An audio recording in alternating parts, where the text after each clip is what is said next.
Olá, seja bem-vindo ao Conexão Ciência. Recebemos hoje aqui no estúdio o pesquisador da Embrapa, Alan Andrade. Obrigada por estar com a gente hoje, Alan. Eu que agradeço o convite, é um prazer estar aqui.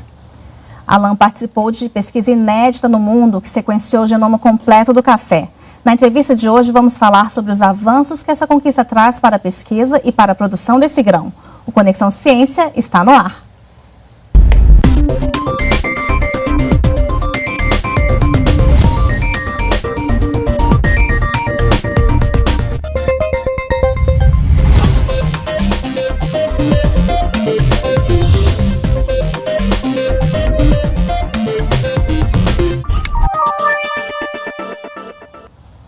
A pesquisa genética atua em várias vertentes. Uma delas busca o conhecimento dos genes de uma sequência de DNA que permite o aperfeiçoamento de características das espécies. Vamos saber como isso acontece e os resultados alcançados por cientistas de 11 países que se dedicaram a sequenciar o genoma completo do café da espécie Coffea canephora. Alan, para começar, explica para a gente o que é o sequenciamento do genoma. Sequenciamento do genoma completo de um organismo é a elucidação de toda a sequência de DNA deste organismo. Ou seja, a gente conhece não somente as regiões gênicas, mas também as regiões intergênicas, né? Além disso, a gente consegue saber a localização de cada gene. Ou seja, em qual cromossomo esse gene está localizado. Então, é a elucidação completa do código genético deste organismo. E por que isso é importante para a pesquisa? A elucidação do genoma, ela pode ter várias aplicações na prática. Citando o café, por exemplo, hoje a gente tem no mercado uma tendência das cápsulas. E cada vez mais nós vamos ter esse mercado mais refinado. Ou seja, nós vamos ter cápsulas específicas de determinadas variedades, ou seja, de uma variedade específica. Como que a indústria vai saber, na compra do grão, que aquela compra do grão que ela está fazendo é específica? Com a elucidação do DNA, técnicas moleculares serão possíveis para justamente identificar que aquela compra da indústria é específica de determinada variedade e que não tem misturas. Isso, uma aplicação direta para o consumidor.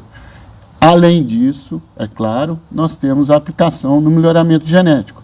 E no caso do café, novamente, o café é uma espécie perene. Então, um programa de melhoramento genético convencional, ele é muito demorado. Para você ter uma ideia, hoje, para se gerar uma nova variedade de café, demora-se cerca de 30 anos. Com a utilização dessas técnicas moleculares que são possíveis a partir da elucidação do genoma, esse tempo será muito reduzido.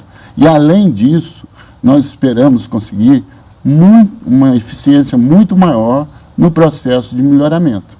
Eu gostaria aqui de mencionar que existem dois tipos de genoma. Projetos genoma. Um projeto genoma funcional e um projeto de genoma estrutural ou completo, que foi esse que nós concluímos recentemente. O genoma funcional, o que seria isso? Então, o genoma funcional, e isso é muito importante, o Brasil foi pioneiro em 2004 com a conclusão do genoma funcional do cafeeiro. A diferença é o seguinte, naquela época só as sequências gênicas foram elucidadas. A ordem, a localização e as regiões intergênicas não foram elucidadas. E isso porque as técnicas de sequenciamento eram outras e o custo era muito elevado naquela época. Em 2004, com a conclusão do genoma funcional pelo Brasil, todas as possibilidades de conclusão do genoma completo foram iniciadas com aquele projeto. Foi o primeiro projeto de sequenciamento em larga escala de café concluído pelo Brasil em 2004. Naquela época, o funcional, as técnicas mudaram, os custos foram reduzidos e aí, então, foi possível concluir o genoma completo do cafeeiro. Essa primeira etapa foi feita só pelo Brasil. Agora, essa segunda reuniu cientistas de 11 países. Por que é importante reunir essas pessoas de diferentes lugares?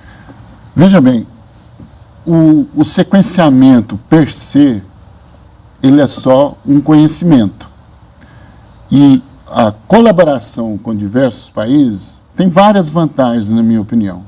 Reduz custo, a espécie, a variedade que foi escolhida não é uma variedade comercial, é um mutante que é gerado especificamente para se facilitar a montagem do genoma, ou seja, é um dupla haploide, que a gente chama, na linguagem técnica, né?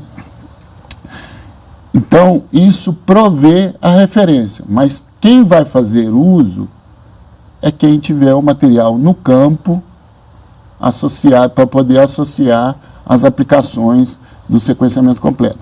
Então, a vantagem de ter um consórcio internacional é que se monta uma referência que é útil para todo mundo e cada um vai trabalhar nos seus programas de melhoramento.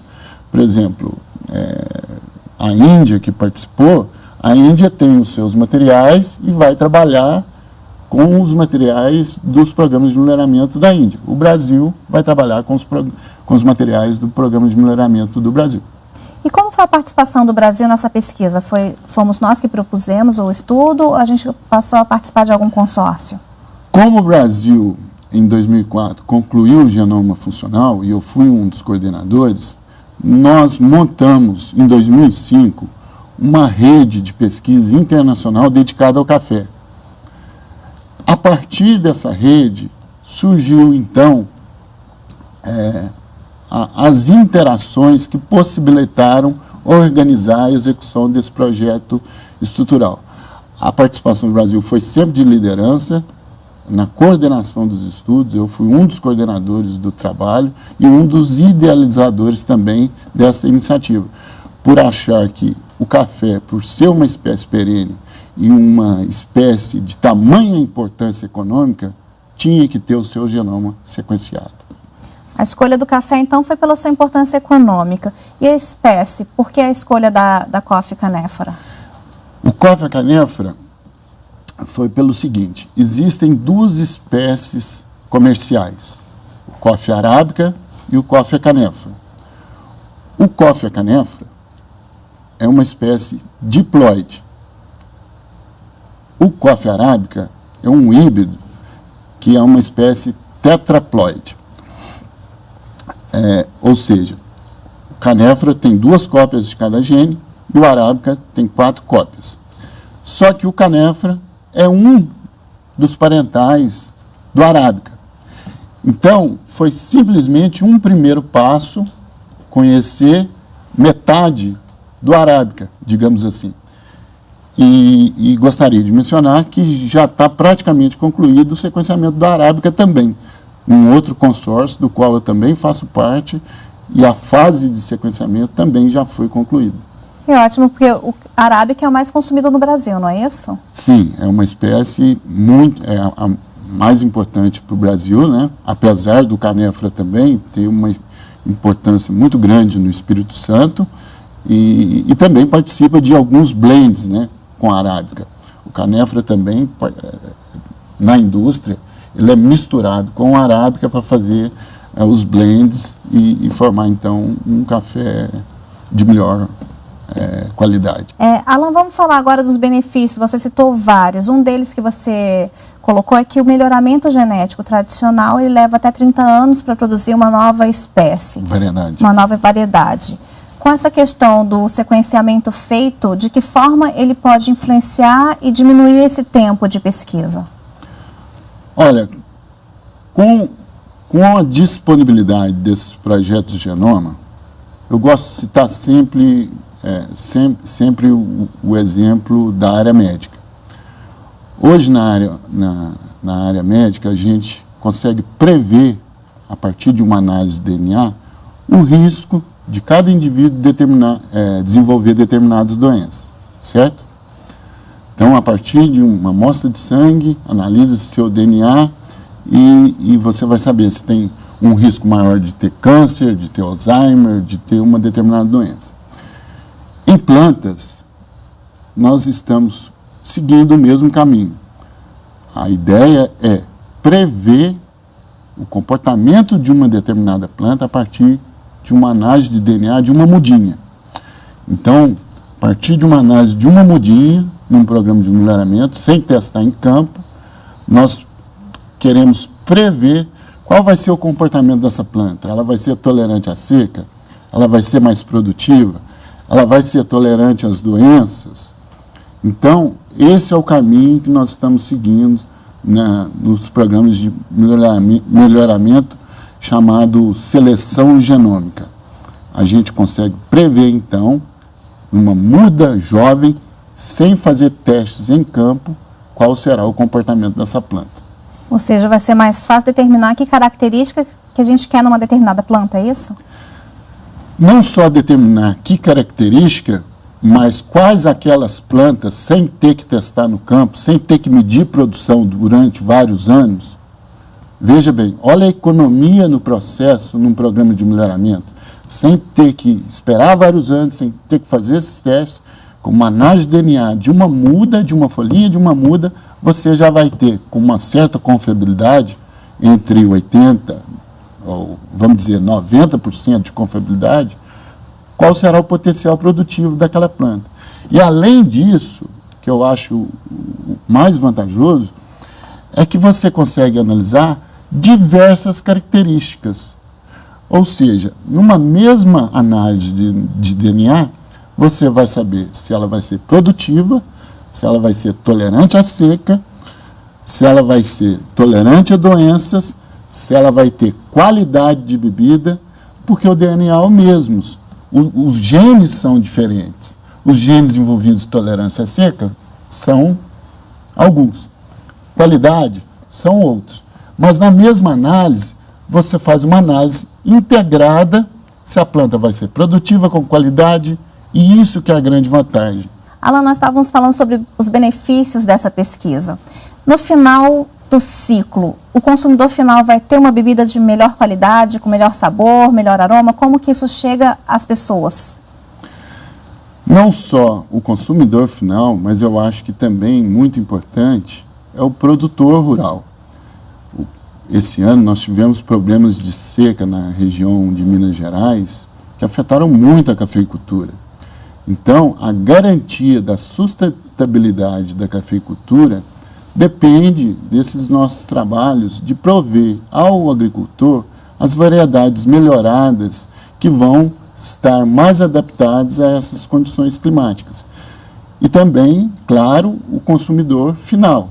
Uma vez que a gente acelera e aumenta a eficiência no programa de melhoramento, com certeza o consumidor final vai ter à sua disposição variedades com um sabor e um aroma de melhor qualidade.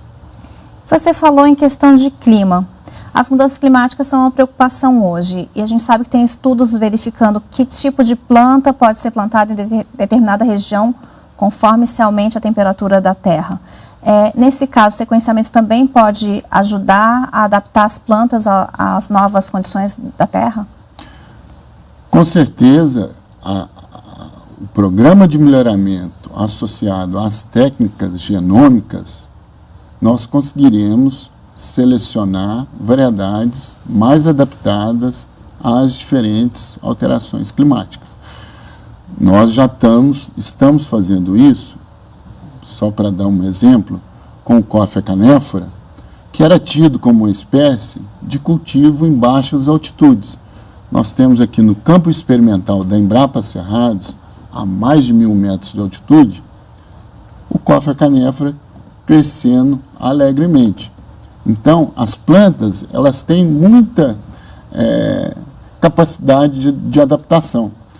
E, utilizando essas ferramentas genômicas que nos permitem, com maior eficiência e com maior rapidez, identificar essas plantas com essas características, com certeza nós vamos prover ou acelerar, o provimento ao agricultor dessas variedades com essas características. Você falou desses testes que estão sendo feitos aqui em Brasília, né? No caso, o sequenciamento completo do café foi anunciado em setembro e esses testes já vêm acontecendo há mais tempo. Que indicações vocês têm desses testes? Então, eu estava falando da área médica, né?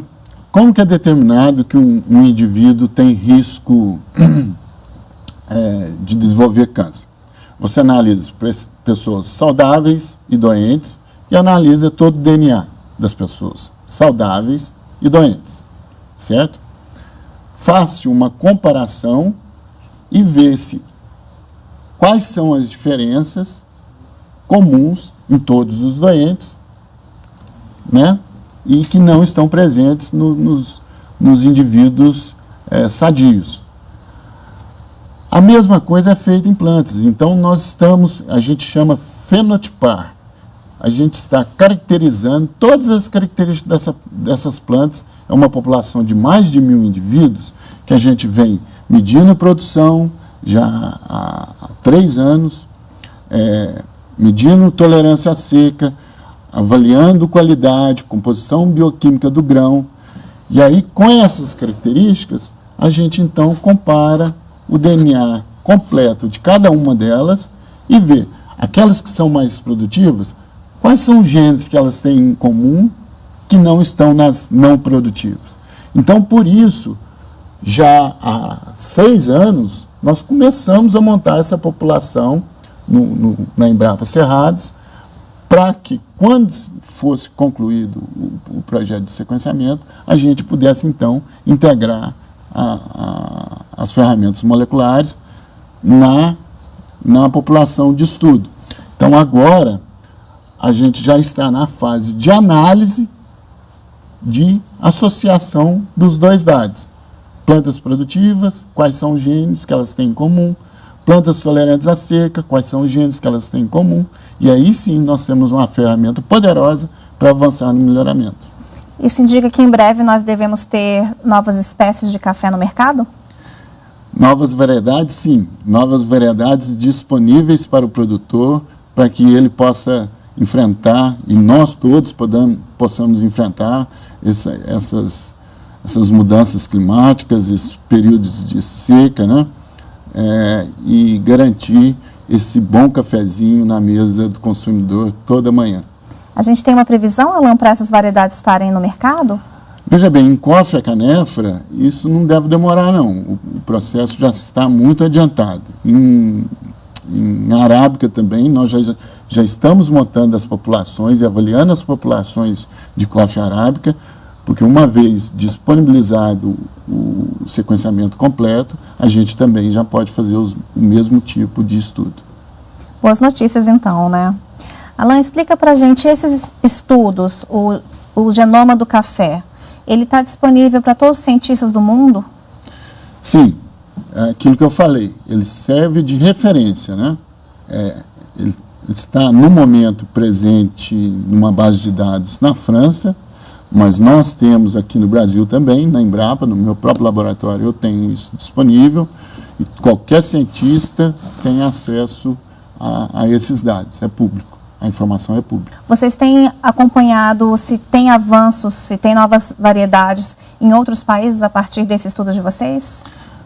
No caso do café, o Brasil tem uma vantagem que é um país produtor e já tinha programas de melhoramento estruturados, né? Então, a gente, de certa forma, saiu na frente.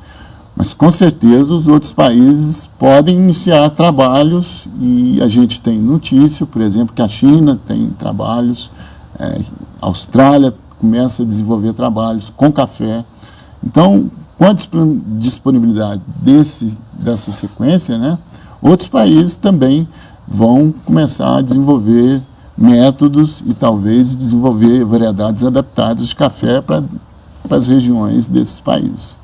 Mas, como eu disse, nós ainda temos a vantagem de estar na vanguarda por já termos, né, por sermos o primeiro país produtor, ou o primeiro país produtor mundial de café no mundo. Alain, como está o conhecimento do Brasil em relação a essa área de estudo, de genomas? Como está os nossos cientistas, eles estão capacitados para essa área? Olha, eu acredito que sim. Eu acho que nos últimos 5 anos, nós presenciamos uma verdadeira revolução nos métodos de sequenciamento. E o custo foi enormemente reduzido. Isso permite que hoje qualquer espécie tenha o seu genoma elucidado, né? Nós já temos aí as espécies de importância comercial praticamente todas ou concluídas ou com projetos em andamento. Isso vai acontecer e cada vez mais. No caso do Brasil, eu acho que a gente tem aí uma liderança reconhecida no caso do eucalipto. O café, nós estamos também numa posição bem privilegiada, por termos também uma estrutura de pesquisa no Brasil que favorece, que é o Consórcio Brasileiro de Pesquisa Cafeeira, né? Que agrega diversas instituições de pesquisa, e isso é uma vantagem para o país. Soja é importante, mas a gente também tem pesquisadores brasileiros trabalhando. Então, eu acredito que o Brasil tem competência instalada, sim, nessa área molecular e na área genômica, mas que cada vez mais vai ser mais demandada, porque esses métodos, eu acredito que eles vão realmente mostrar resultados muito promissores e vão ser o caminho a ser seguido. Alain, essa parte do sequenciamento de genoma, ele também influencia em outras partes da genética, como clonagem? Sim, mas aí já é um conhecimento científico que você vai ter que fazer um estudo e ver genes que estão envolvidos no processo de embriogênese, né, e de clonagem, e que vão te favorecer, então, ou te permitir ter uma maior eficiência no processo de clonagem. Que outros benefícios a gente pode ter em áreas correlatas com esses estudos? Existem outras áreas envolvidas? Qualidade. O café, falando de café, o café possui compostos que comprovadamente, cientificamente, fazem bem à saúde. Todo um cenário de estudos nessa direção de grãos de café com melhor teor nutracêutico, né, pode ser desenvolvido.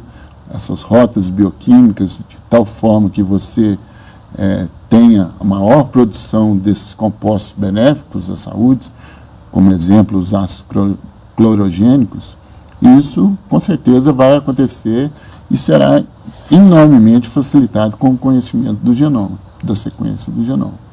Então, quer dizer que além dessa pesquisa na área agronômica, que é a mais forte que vocês estão atuando, a parte de saúde também pode ser beneficiada através do conhecimento dos genes, é isso? Com certeza, porque isso vai te permitir seleção de genótipos de plantas que tenham maior quantidade daquele composto benéfico, ou aroma, ou compostos que favorecem o sabor, tudo isso vai ser possível. E no caso, o cafezinho ele é preferência nacional, né? A gente pode ter um ganho de produtividade, o Brasil pode retomar um destaque maior no cenário mundial a partir dessas pesquisas? É o que a gente sempre espera. Nós na Embrapa, nós sempre temos o foco no produtor, na aplicação direta para o produtor rural. Então, tudo que a gente faz, só para te dar exemplo, tolerância seca. Eu já trabalho tolerância seca há mais de 8 anos. Então, não é de hoje que as pesquisas se iniciam com base num cenário futuro, justamente para quando ocorrer o problema, a gente já poder, pelo menos, ter parte da solução, ou, se possível, ter a solução completa. Então, a ideia sempre é essa, o foco é na aplicação prática dessas tecnologias, visando produtor e consumidor brasileiro e mundial. Muito obrigada, Alain, por sua participação no programa de hoje. Eu que agradeço uma vez mais o convite, foi um prazer estar aqui. E hoje ficamos por aqui. Você pode conferir na página da OEBC na internet os dias e horários da CEPRIS. Ou, se preferir, na página da Embrapa. Assista ao programa também no canal da NBR no YouTube. Obrigada pela companhia, nos vemos na próxima semana.